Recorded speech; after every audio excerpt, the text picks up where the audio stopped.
Okay, I'll get underway. Welcome to my talk. My name's Phil Ramsden. I work at Imperial College in London, and I've been a user of Mathematica since version 1 and come to a number of these conferences. Many of you have seen me around. I want to talk about a project that I've been involved with alongside TouchPress, and also working alongside this guy, Professor Ian Stewart. I'll just show you a quick picture of him. Yes, I know why that's happened, actually. Okay. That's because, I'm sorry about that. I'll just sort that out.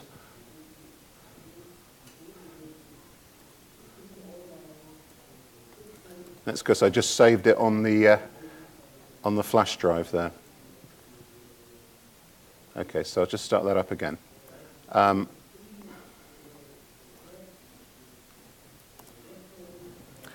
So this should be, so there we have Ian Stewart. If I link out to his Wikipedia page, we can see something about him.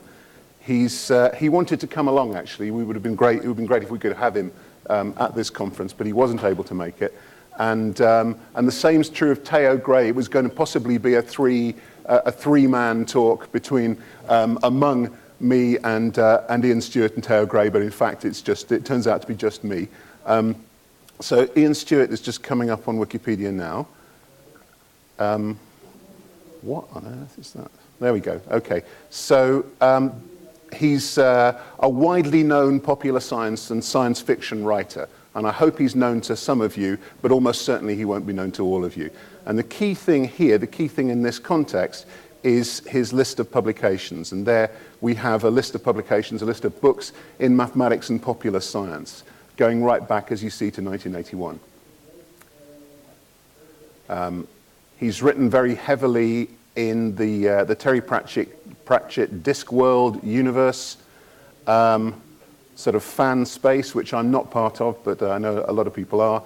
He's a very, very distinguished popularizer of mathematics, as well as being a distinguished mathematician in his own right.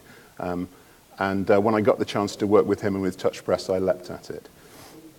Okay, so unfortunately Ian wasn't able to make it across the pond, and Theo is actually over there in England now, actually meeting with TouchPress, who are also based in London. So you have me. TouchPress, you're likely to have heard of, I guess. TouchPress, that's its mission statement there. The aim of TouchPress is to create new kinds of books that reinvent the reading experience, and I hope that will come across over the next few minutes. And what we're talking about are dynamic ebooks and apps for iOS platforms. Theo Gray, it's Theo Gray's company. He's the director of it. It's based in London. And typically, TouchPress products are developed using Mathematica, although that's a kind of ambiguous phrase for reasons that I'll come to. An example I want to show you, and for this I need to switch to the iPad. So I'll just do that now. Is an existing TouchPress publication called Disney Animated. Looks as if it's just about to.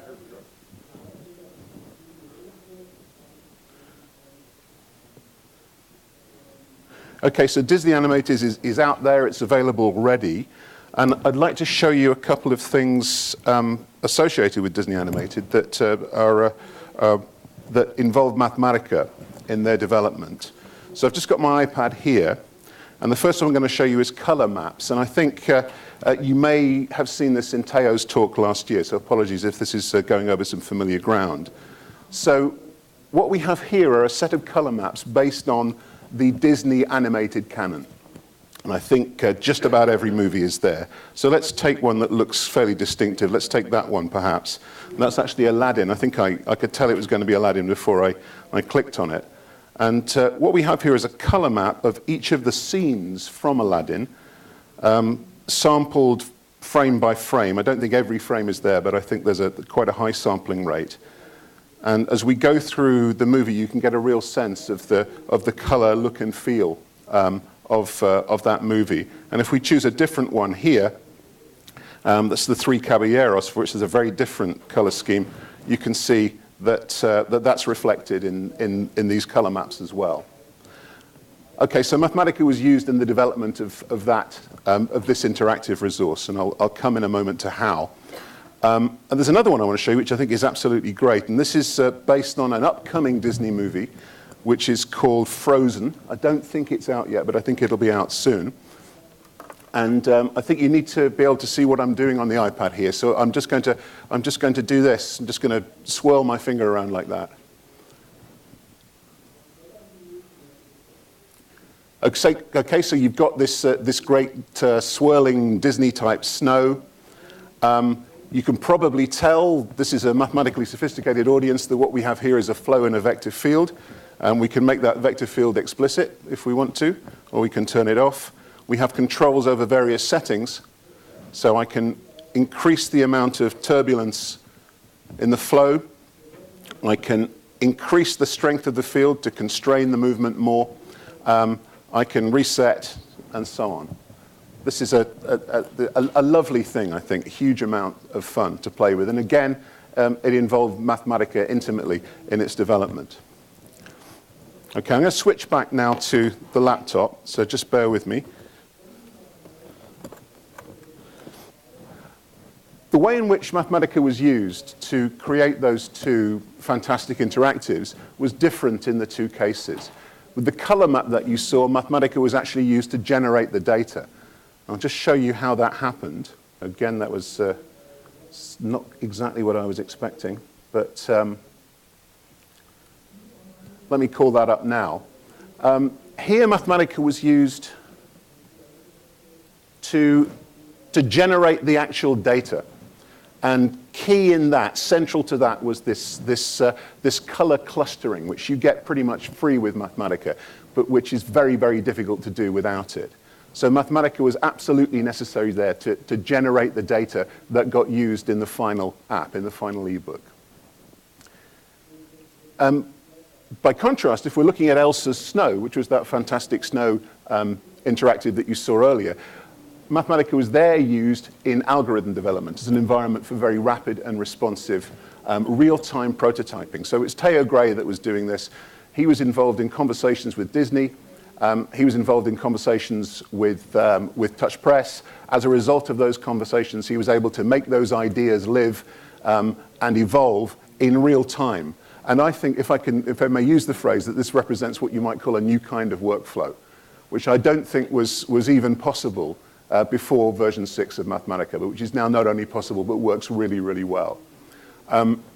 So there's some examples there of the use of the crucial use of Mathematica to create this marvelous ebook, this marvelous app.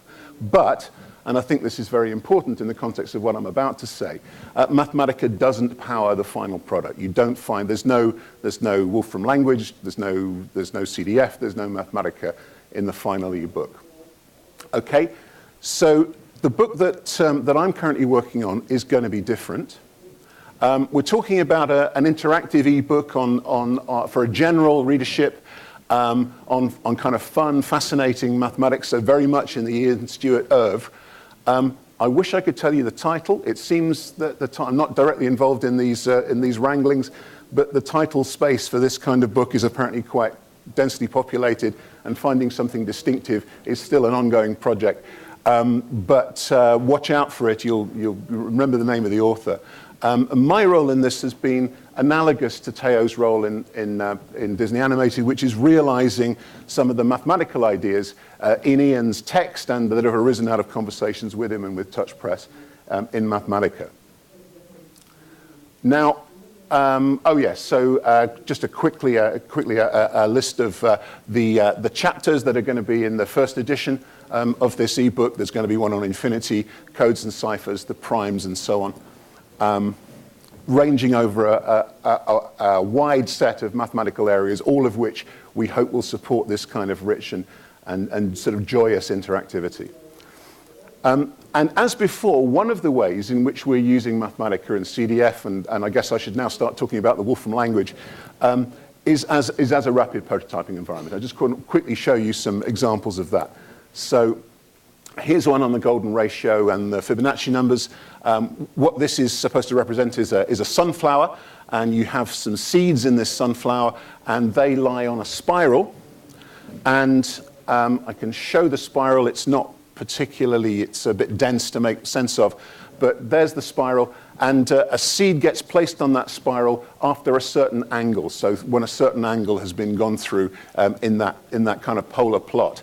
And you can see, I guess, just about, it's a little bit small, that the angle setting there is 137 degrees. And with 137 degrees, you have this very suboptimal packing of the seeds. You've got them lining up along these arcs. You've got large areas of space where they aren't to be found. And the same is true, actually, if we go up to 138 degrees.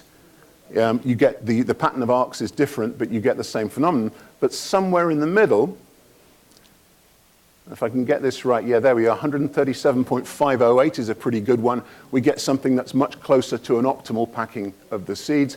What's that to do with? Well, it turns out to be to do with the fact that 137.508 degrees is, I think, 360 times 2 minus the golden ratio. So the golden ratio is appearing here as a way of optimally packing. So this is a prototype for something that will eventually appear in the ebook, and it won't be implemented in Mathematica, and it won't be implemented in CDF. At least that's currently the thinking. I'll show you another one, which is this one here.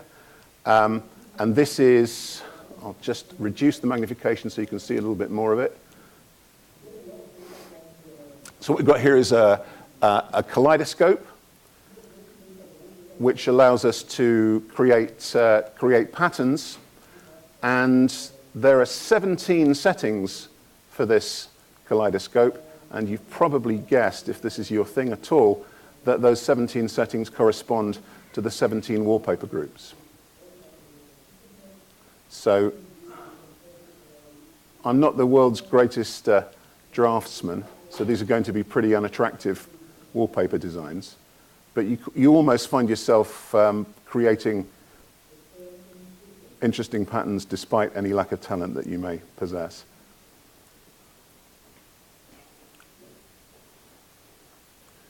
So the amazing thing here, of course, mathematically, is that there are only 17 ways in which this can be done, and the rest of it is all details of the pattern.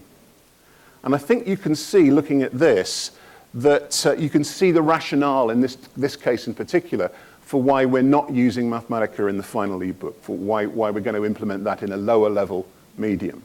And that's because even on this laptop, which has got a quite rapid CPU, you're getting a little bit of latency and jerkiness. Now, that could probably be got rid of if we spent time optimizing the code, but it probably couldn't be got rid of to the extent that we'd still be rid of it when we ported to iOS. So what we're doing here, and also I think when we were developing this, there were things like gesture handler weren't yet available. So this is going to be implemented not as CDF and not as Mathematica, and that's in development. It's already looking good. It's not looking quite good enough to show, but it will include things like being able to pinch and zoom and all that kind of stuff as well. And there's one more that I want to show you in this category, which may not make the cut for the first edition of the app. That's currently under discussion, but I just wanted to show you it. What we've got here is another kaleidoscope, but this one works by actually gathering pixels from an image and redistributing them according to those symmetry rules. So I've chosen a fairly well-known image to do that with for this prototype. But when we achieve this for iOS and when we achieve this on the app, we'll actually be able to gather images, or the user will be able to gather images from the camera and do this in real time. So we hope that that's going to bring these kind of rather dry group theoretic ideas alive. So those are ways in which we're using Mathematica in the development of this product in ways that are similar to the way TouchPress has worked in the past. But this book is also going to involve, and this represents something of a new departure for TouchPress, is also going to involve Mathematica, stroke CDF, stroke Wolfram language being used in the final product, both as a back-end to power some of the interactivity and natively. There's a slightly blurry boundary between those, actually, because even when we're using it natively, it's likely that TouchPress will wrap it in some sort of proprietary interface just so that we have some sort of uniformity and harmony of look and feel. But our aim here is actually to address the equation content of Ian's text. So there's a certain amount of text in this book. It contains a certain amount of equations. We're not ducking that. We think that general readership can cope with that, but we want those equations not to just sit there, those equations and mathematical expressions. We want them to be things that you can pick up where possible and play with. And I just want to show you a couple of examples of what I mean by that. A couple that are in prototype form, and also a few in a moment that we've started to develop in iOS itself. So prototypes first. We've got, this is from the chapter on codes and ciphers. This is a section on RSA encryption. We've got this idea of numerically encoding a character so that you can then perform mathematical operations on it. And so you might numerically encode the capital A as 0, 1. And our idea is that that would be sitting in the text. And then I'm going to mouse over to it. But you would, on iOS, you would touch it, and then that would be a thing that you could then manipulate. That we don't expect a slider to appear. We expect it to be something that just responds to touch. And slightly more ambitiously, here are some again, I'm going to, I think, just reduce the magnification of that, make it a little bit harder to read, but a little bit easier to see what's going on. I've got a bunch of formulae in the chapter on pi, a bunch of formulae involving pi. This is a possibly fairly familiar one, and the idea is that as you mouse over that, that becomes something that becomes a manipulable graphic. And some of these are more ambitious than others. So if we look at the one on the area of a curved surface of a cone, for example, we can take this cone and change its radius and height. And you see what's going on at the bottom there. This uses Mathematica's box language. And I can't think of another way in which it could easily be done. So re-implementing that without Mathematica just wouldn't, it would be a false economy. And just one more while we're on this. There's one on the period of a pendulum that allows us to change the length of the pendulum and dynamically see the effect on the way the pendulum behaves in its period of oscillation. Okay, so those are some prototypes that we haven't yet implemented in iOS. There are some others that we've started to, and I'll just switch once more to the iPad with your permission and craving your indulgence. And we can see if we can show you some of those. So we're still in Disney. I'll come out of that. Okay, so here are, in a fairly early form, some examples of some CDF for iOS that will appear when we've worked on them, will appear in the final book. So this first one here, for example, this is just this is from the section on the primes, the chapter on the primes. This is just a prime factorizer. I hope you can just about see that. It's not very easy for me to magnify it. But as I'm moving it, I'm just going through the integers and performing prime factorizations. This one looks rather macabre at the moment, I'm afraid. These are meant to be cuddly rabbits. They look like something much more hideous at this stage. They will look much more like cuddly rabbits. And you probably can tell that what these rabbits are doing is what rabbits do. They're breeding, and they're breeding in such a way as to produce the Fibonacci sequence. One on Fermat primes here. One here which is actually a manipulable animation. The final version will allow you to change the. Well, that's frozen on there. Why is that? Okay, well I'll wait for that to catch up. The final version will allow you to change the number of sectors. But what this is all about is of course the reason why the area of a circular disk is pi r squared. There we go. One here on beats. One here where the caption isn't quite right. That's going to need some work from touch presses engineers. But this is pi appearing unexpectedly as the area under a Gaussian. This one is about. It's very hard for you to see, I guess, but if you're in the front, you'll be able to see you've got ratios of successive Fibonacci numbers approaching the golden section. What else? It's a factorials one. Just iterating through the factorials, and we'll include something on counting the zeros and trying to work out why there are so many zeros and how many zeros there are. Okay, so as you can see, there's a long way to go. These aren't nearly in their final form, but you can see what we're shooting for, I hope.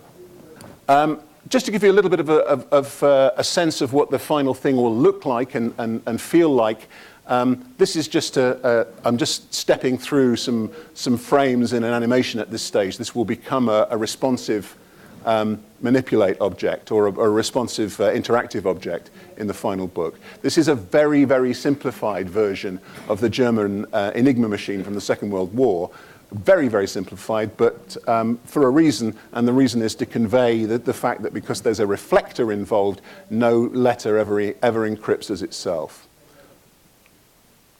And this is a sort of developed wireframe that gives some sense of what the final thing will look like. I believe there's also going to be a much more complicated, much more realistic, still somewhat simplified, but harder to decrypt Enigma machine there as well.